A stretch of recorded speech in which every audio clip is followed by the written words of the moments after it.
So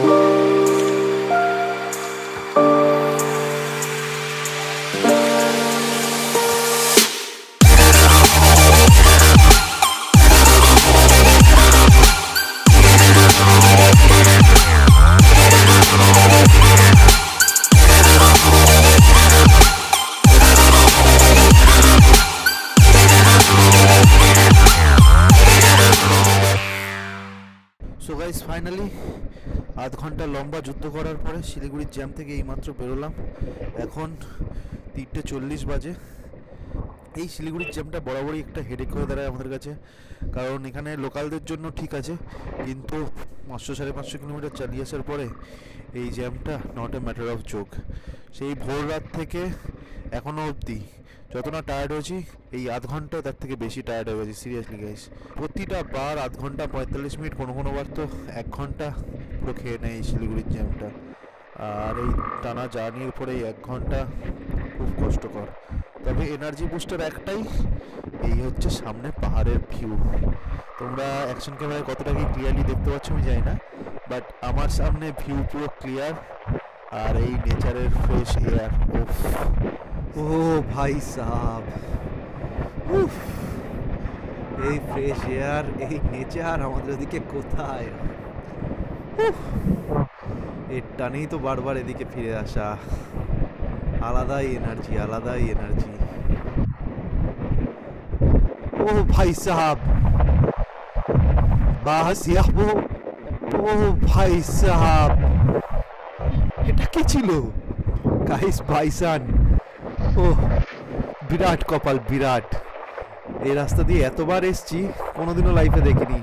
বহু জায়গায় বোর্ডে লেখা থাকতে দেখেছি হাতি চলাচল করে, বন্য পশু চলাচল করে, বাট ফার্স্ট টাইম লাইফে দেখলাম এই রাস্তায় বাইসান।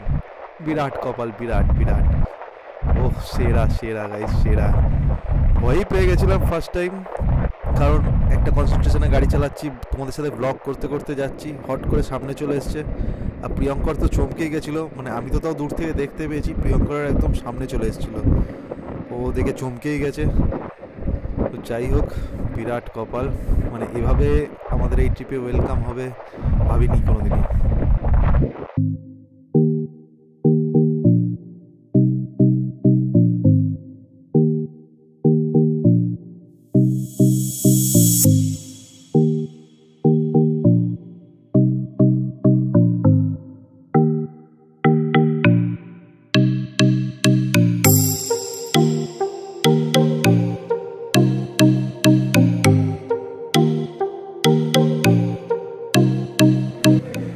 এখন 4টে বাজে আর আমরা শিলিগুড়ি থেকে বেরিয়ে এই সেবক রাস্তায় খুব নাম শুনেছি গৌতম হোটেল, তো সেখানে এসেছি লাঞ্চ করতে।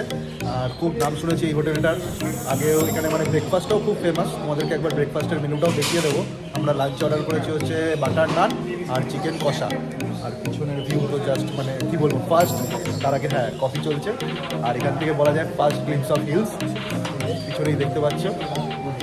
শিলিগুড়ির জ্যামটা পুরো মাথা খারাপ করে দিল, মানে ভেবেছিলাম তাড়াতাড়ি পৌঁছে যাবো, খিদেও পেয়েছিল, কিন্তু জ্যামে আরও খিদেটা বাড়িয়ে দিল এবং লেট হয়ে গেল এখানে ঢুকতে। তো দেখা যাক গ্যাংটক কোথায় পৌঁছাই, আশা করা যাচ্ছে 7:30-8টা বেজে যাবে ঢুকতে ঢুকতে, কারণ এরপরে পাহাড়েও দাঁড়াবো, কিছু ছবি টবি তুলবো, ভিউগুলো এনজয় করতে করতে যাবো। আর সন্ধ্যেটাও তাড়াতাড়ি হয়ে যাবে, কারণ ডিসেম্বর মাস, ছোটো দিন।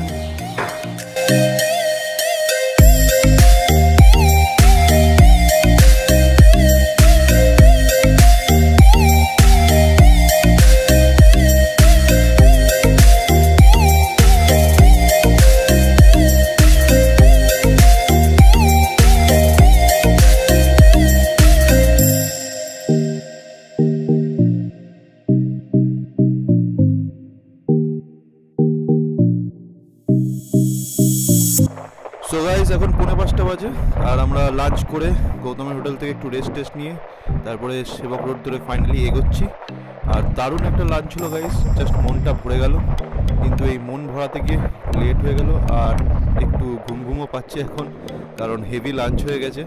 তোমরা তো দেখলেই লাঞ্চে কী খেয়েছি না খেয়েছি, জাস্ট অসাম রান্না। তোমরা যদি এই রাস্তা দিয়ে যাও আমি অবশ্যই রেকমেন্ড করব। আমাকেও একজন রেকমেন্ড করেছিল, আমার ফ্রেন্ড শানু, তো তার রেকমেন্ডেশনেই এসেছিলাম। এবং তোমরা যদি আসো তোমরাও অবশ্যই একবার ট্রাই করো যদি এই রাস্তা দিয়ে যাও।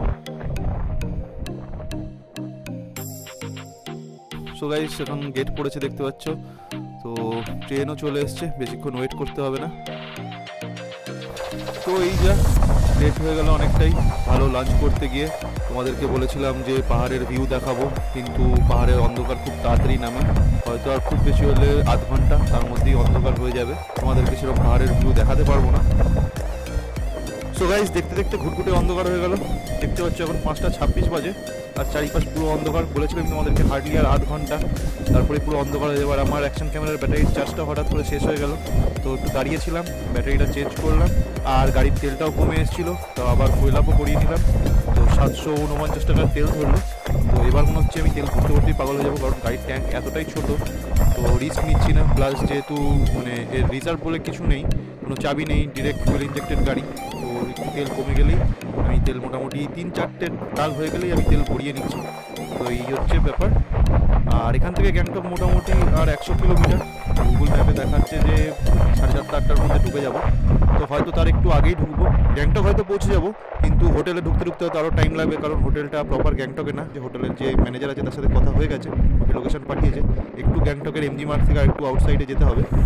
So far so good. আর দেখতেই পাচ্ছ আমার গাড়ির লাইটের থ্রোটা বেশ ভালো, অন্ধকারে পাহাড়ের মধ্যেও লাইট ভালোই মানে সার্ভিস দিচ্ছে, ভালোই কাজ করছে। ভেবেছিলাম হয়তো উইক, তোমাদেরকে আগেও বলেছি বেরোনোর সময় বাড়ি থেকে যখন বেরিয়েছিলাম, কিন্তু একদমই না, যথেষ্ট স্ট্রং আলো, স্প্রেডটা যথেষ্টই ভালো। সো গাইস এখন 6:42 বাজে, আর আমরা এখন রয়েছি নতুন রংপো ব্রিজে। দেখতে পাচ্ছ গ্যাংটক এখান থেকে আর 38 কিলোমিটার, তো আশা করা যায় 8টার মধ্যে ঢুকেই যাব, গ্যাংটক ঢুকে যাব। বাট হোটেল খুঁজতে হয়তো একটু টাইম লাগবে, কারণ হোটেলটা প্রপার গ্যাংটকে না, গ্যাংটক থেকে 6 কিলোমিটার এমজি মার্গ থেকে। আর এই ডান দিকের এই রাস্তাটা দেখছো, এটা দিয়ে আগে আসতে হতো, পুরনো যে রংপুর চেকপোস্ট ছিল সেটা দিয়ে, এই রাস্তা দিয়ে রংপুর টাউনের ভেতর দিয়ে ঢুকে আসতে হতো। আর এই যে নতুন ব্রিজটা, এটা নতুন হয়েছে, আগেরবারও এখান দিয়েই এসেছিলাম। তো এটা হচ্ছে রংপুর টাউনটাকে বাইপাস করে বেরিয়ে যাচ্ছে। তো যেটা বলছিলাম তোমাদেরকে, হোটেলটা আমাদের প্রপার গ্যাংটকে না, এমজি মার্গ থেকে 6 কিলোমিটার, এবার 6 কিলোমিটার আগে না 6 কিলোমিটার পরে সেটা চেক করতে হয়, প্রিয়ঙ্কর ম্যাপে দেখেছে। তো 8টার মধ্যে ঢুকেই যাবো গ্যাংটক, কিন্তু গ্যাংটকে হয়তো ট্রাফিক থাকবে, হোটেল পৌঁছাতে একটু টাইম লাগবে হয়তো, তো দেখা যাক কতক্ষণে পৌঁছাই। তো গাইস কোনো না কোনোভাবে আমাদের লেট হয়েই যাবে। গ্যাংটক ঢোকার জাস্ট কিছুক্ষণ আগে ম্যাপে হোটেলের লোকেশন মেরেছিলাম, 16 কিলোমিটার দেখাচ্ছিল, সেখান থেকে ম্যাপ ফলো করে যেতে যেতে কিছুক্ষণ পরে ম্যাপের দিকে তাকিয়ে দেখি হঠাৎ করে 16:20 হয়ে গেছে। দিয়ে দাঁড়ালাম, দাঁড়িয়ে চেক করলাম যে ভুল জায়গায় চলে এসেছি, অন্যদিকে চলে এসেছি। তো এখন আবার যেখান থেকে ম্যাপ মেরেছিলাম সেই দিকেই যাচ্ছি, সেখানেই হয়তো কোনো একটা রং টার্ন নিয়ে ফেলেছি, তার জন্য ভুল দিকে চলেছি। সেই লেট আমাদের হয়েই যাবে, ঠিক টাইমেই চলে এসেছিলাম 7:30 বাজে তখন, যখন আমরা ম্যাপ দেখছিলাম। তো এখন আবার রিটার্ন যেতে হচ্ছে, অলমোস্ট 5-6 কিলোমিটার চলে এসেছি। তো এই যা, চলো আবার রাস্তায় বাকিটা গিয়ে তোমাদেরকে আপডেট দিচ্ছি। এখানে আবার ভুল ডিরেকশনে চলে এসেছে, কিছুক্ষণ জ্যামেও আটকেছিলাম, একটা অ্যাক্সিডেন্ট হয়েছিল, সেই অ্যাক্সিডেন্টের জন্য জ্যামে ফেসে গেছিলাম, সেখানে আবার কিছুটা টাইম নষ্ট হলো।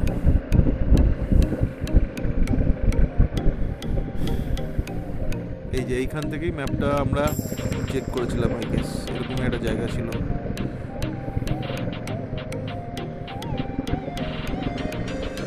এরকম ভুল তো হয় না কোনো দোয়ার।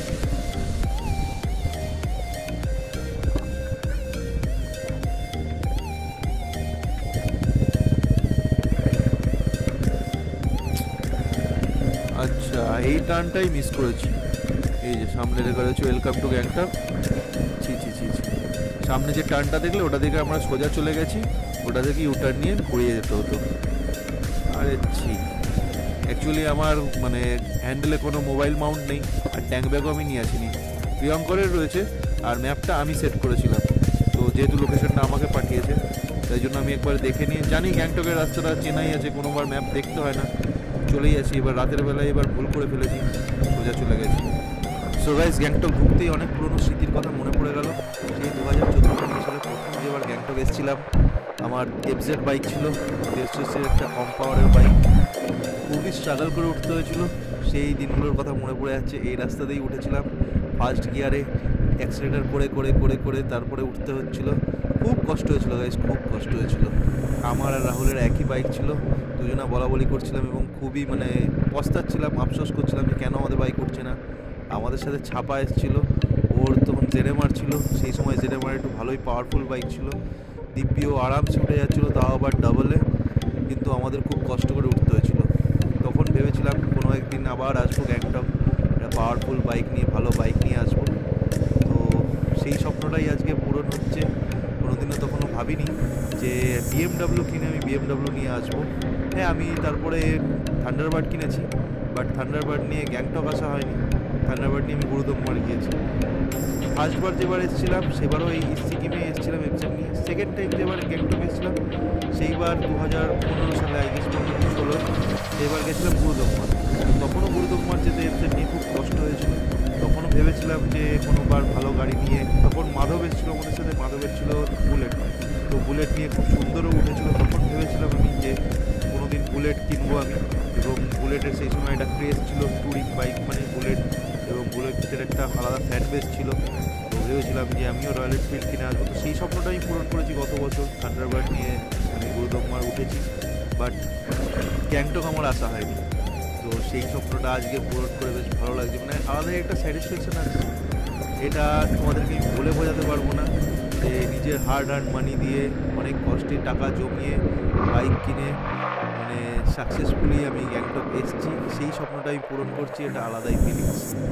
তাও বিএমডাব্লিউ কিনে, কোনোদিনও ভাবিনি যে বিএমডাব্লিউ কিনতে পারবো এবং সেই বিএমডাব্লিউ নিয়ে আমি গ্যাংটক আসবো। সেই 2014-15 সালের স্বপ্নটা পূরণ করবো, আলাদাই একটা ফিলিংস আসছে। নিজের মেহনতের পয়সায় কেনা গাড়ি নিয়ে সাকসেসফুলি আমি সেই স্বপ্নটা পূরণ করছি। যাই হোক, এখন অলমোস্ট 8টা, 8:30 বাজতে চললো। তার জন্য এই গ্যাংটক মোটামুটি ফাঁকা, সবই বন্ধ হতে চলেছে। জানি না কী হবে, এমজি মার্গ হয়তো বন্ধ হয়ে যাবে। তো আগে এমজি মার্গে পৌঁছে এমজি মার্গে দাঁড়াবো, তারপরে ডিসাইড করবো কী করবো, আগে হোটেলে যাবো নাকি একবার এমজি মার্গ ঘুরে তারপরে হোটেলে ঢুকবো। অলমোস্ট চলেই এসেছি, আর হার্ডলি হয়তো 5-6 কিলোমিটার, মানে অ্যাকচুয়াল এমজি মার্গ। গ্যাংটক ঢুকে গেছে অনেকক্ষণই। সো গাইজ এখন কটা বাজে? কটা বাজে? 8:30 বাজে। আমরা গ্যাংটক ঢুকে গেছি, ঢুকে হোটেল ফোটেল যাচ্ছি না, ডিরেক্ট এমজি মার্গে চলে এসেছি। কারণ হোটেলে গেলে তারপরে লাগেজ টাগেজ রেখে আসতে গেলে এমজি মার্গ ততক্ষণে বন্ধ হয়ে যেত। আর এখান থেকে প্রিয়ঙ্কর কিছু নেবে, কিনবে, আমিও হয়তো কিছু কিনতে পারি, সুভিনিয়ার কালেক্ট করে নিয়ে যেতে পারি। তো সেইগুলো আর কিনতে পারবো না, বন্ধ হয়ে যাবে। তো তার জন্য ডিরেক্ট এখানে এলাম। আর প্রিয়ঙ্করের ইচ্ছা টেস্ট অফ টিবেটে যাওয়ার, দেখি যদি যেতে পারি, মানে গিয়ে দেখি, খোলা থাকলে যাব। স্পেশাল ওখানের কিছু ডিশ রয়েছে, সেগুলো খাবো। এখানে আরো কিছু আছে, থাই স্পা, ওই দেখো কই? ওই দেখো, এই যে থাই স্পা। তো চলো তোমরা একবার এমজি মার্গের ভিউটা দেখে নাও।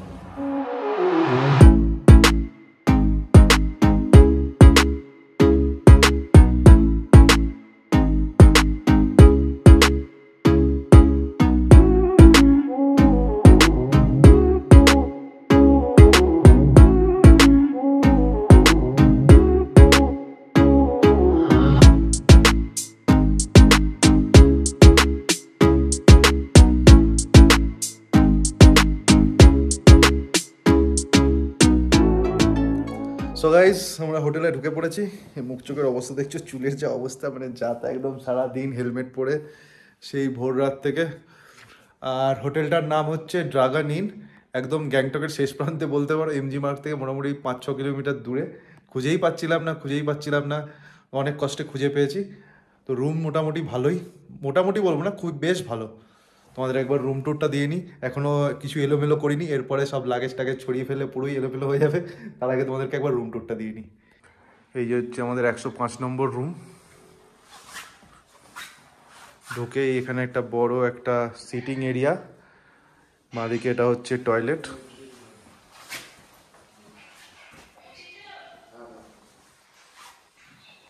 এই হচ্ছে একটা সিটিং এরিয়া, আর এই হচ্ছে বেডরুম।